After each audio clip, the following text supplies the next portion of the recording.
Hi guys, it's Teresa. Welcome back to my channel.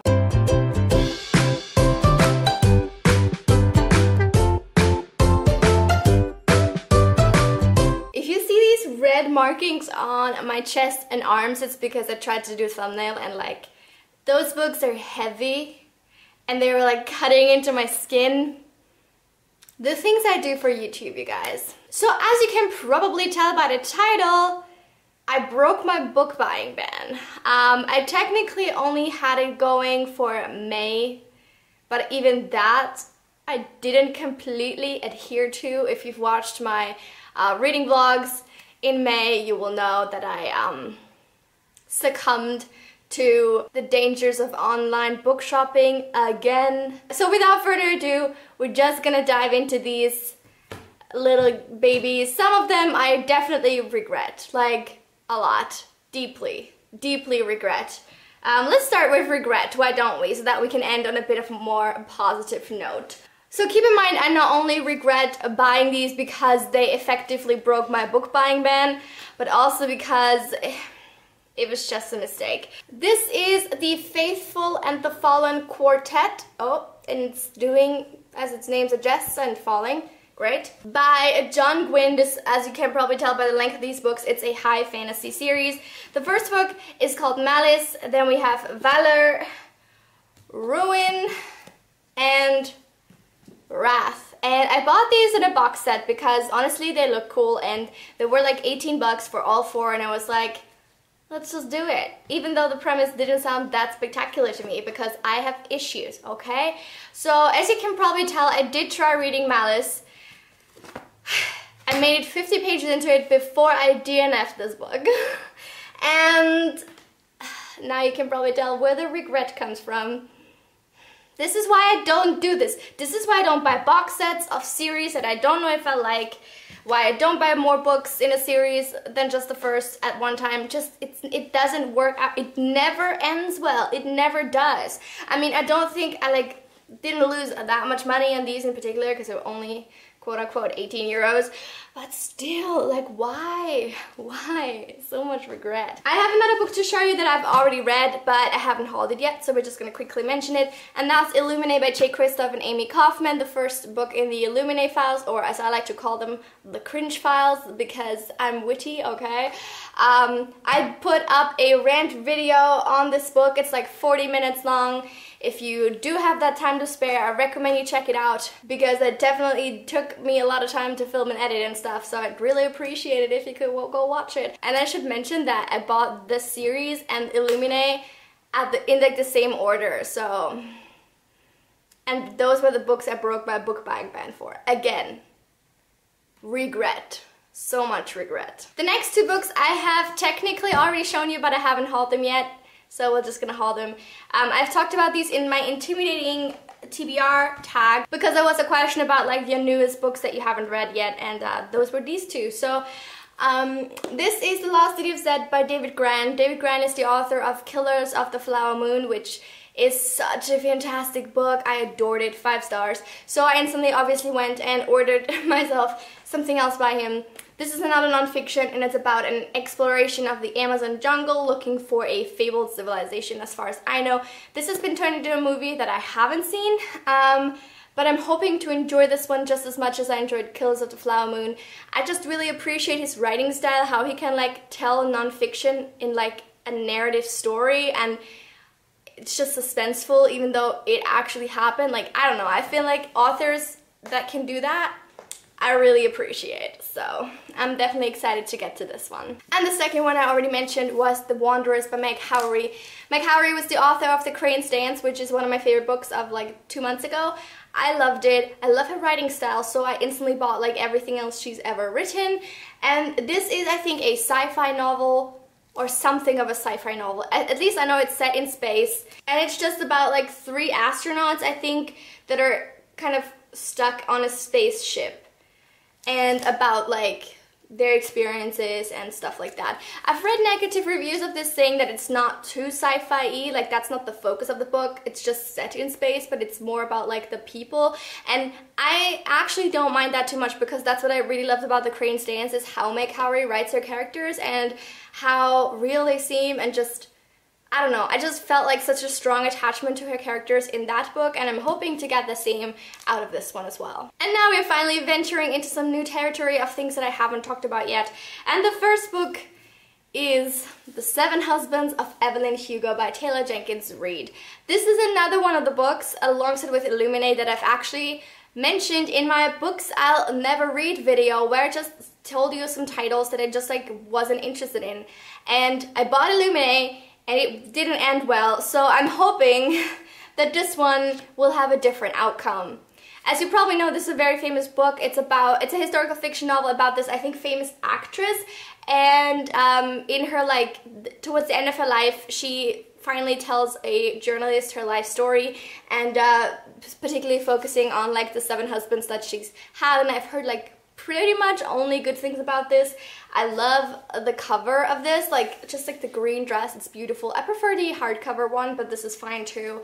And I'm hoping to like it. I'm hoping to get to it soon, and I'll let you know what I think. Then I have three 2018 new releases, one of which I did mention in my most anticipated releases, and the other 2 were kind of more spontaneous finds. The one I had mentioned is this one, and that's Unbury Carol by Josh Malerman. Josh Malerman is obviously the author of Bird Box, which was one of my favorite books of 2017, and this is another horror novel as far as I know, and it's about this woman that gets buried alive, I think, multiple times, and then like comes back or something.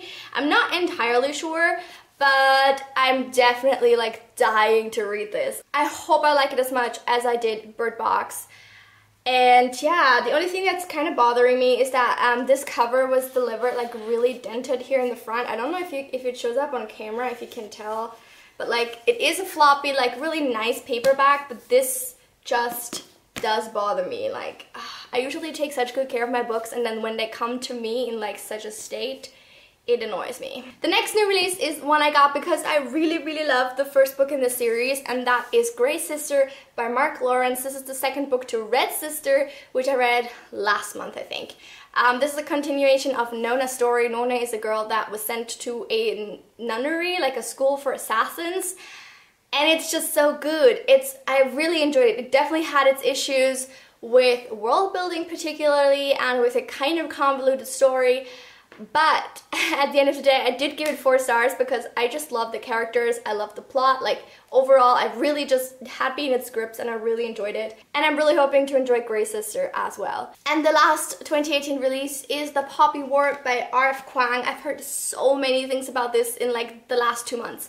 I hadn't heard, not months, weeks. I hadn't heard nothing about this 2 weeks ago, and then all of a sudden it's all over my feed, and it sounds so up my alley that I had to buy it. I think it's set in a Japan-China inspired world, and it's about this girl that gets accepted into a school training for like to be like a soldier, and somehow that's really surprising to everyone. And I don't know more than that, but I am really excited about it. I heard it's very graphic. It's definitely adult fantasy or like historical fiction. I don't know if there's fantasy elements for sure, but I'm really excited to get to this. I'm so hyped for it now, and I can't wait to read it. 3 books left that don't really fit into any of these like categories that I sort of made up as I went in this video. The first is my latest edition, and it was definitely a very spontaneous buy. I just got it because it sounded really cool all of a sudden. Like, I'd heard of it before, but all of a sudden I was like, I want to try it. And that is A Study in Charlotte by Brittany Cavallaro. I know that this is either gonna be a book I really enjoy or that I absolutely hate. I don't know why, but I've just already kind of made up my mind about it, that there won't be a middle ground here at all. This is basically a Sherlock-inspired story, as you might be able to tell by the title, and it follows the descendant, like great something grandchildren of Sherlock Holmes and John Watson. So Sherlock's descendant is Charlotte Holmes, and then Watson's descendant, I don't know what his name is, but I think it's a guy, Jamie Watson. And I think the plot goes something like the two are at an exclusive boarding school, and then like a murder happens, and the 2 of them get framed for it because due to their like heritage, people assume that they would have the skills to pull off this murder. That's what I gathered from it. I might be wrong. And then the two of them go off like solving this crime together. So my expectations for this aren't super high. I think it's gonna be like kind of a contemporary that just has like elements of maybe possibly like drawing upon the personalities of Watson and Sherlock. Probably a lot. That's not gonna be anything like groundbreaking, but I still think it might be fun. It might be a new guilty pleasure read, and I think in the summertime, this might be just what I will reach for. Second to last is probably one of my most favorite books of this entire haul, and the reason why is because I have been wanting to get this book for years, and that is Uzumaki by Junji Ito. This is a bind-up of all manga volumes of this Uzumaki series, and I am so glad I found it. I didn't check, but I'm pretty sure that this was published only recently because I looked it up and I looked for it and I couldn't find editions that I liked or that I was able to get, I think. And now I finally found an entire bind-up and I was so happy. I mean, yes, this was 20 bucks, but I don't care because it looks amazing and it's just so cool. It is in English, by the way, but basically, if you didn't know, this Uzumaki means spiral, and this is about a town in Japan that's haunted by spirals, and whenever people see them, they die, or something like that, and I've heard so many good things about this. And I just like took a peek inside, because with mangas you obviously can spoil yourself really easily, particularly to like the shocking things. So I will kind of maybe show you the end pages so that you can have some sort of imagination of what the drawings look like. The end pages are in color, but the rest is black and white. And oh my god, I'm gonna be so terrified when I read this. I already know. Oh my god.